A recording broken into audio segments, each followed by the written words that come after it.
You have to hear the president of One Fair Wage explain how tipped minimum wage is a form of legacy slavery. The National Restaurant Association, which we call the other NRA, was formed in 1919 in response to another industry, the Pullman car industry. Some of you may know there was a company called Pullman. It was luxury trains going from East Coast to West Coast and back.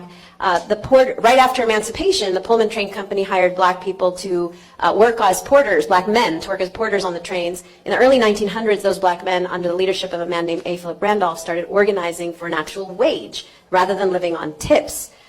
Tipping had not been prevalent in the United States pre-emancipation. At emancipation, two industries sought to hire newly freed black people, not pay them anything, and let them live on this new thing that had just come from Europe called tips. So Pullman car porters started organizing, said, no, we want a wage rather than tips.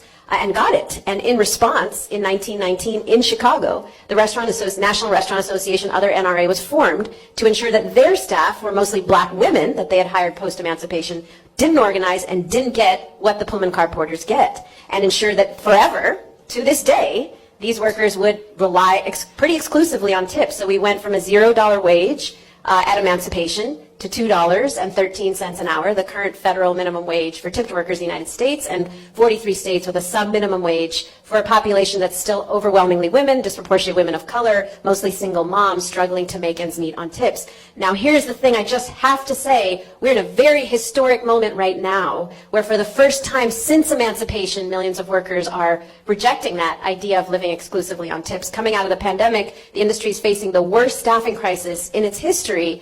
And thousands of restaurants are having to raise wages, but they are actually, many of them saying, especially small businesses, we can't do it alone. We need a level playing field. We need policy that's going to bring these workers back because a lot of the workers have left.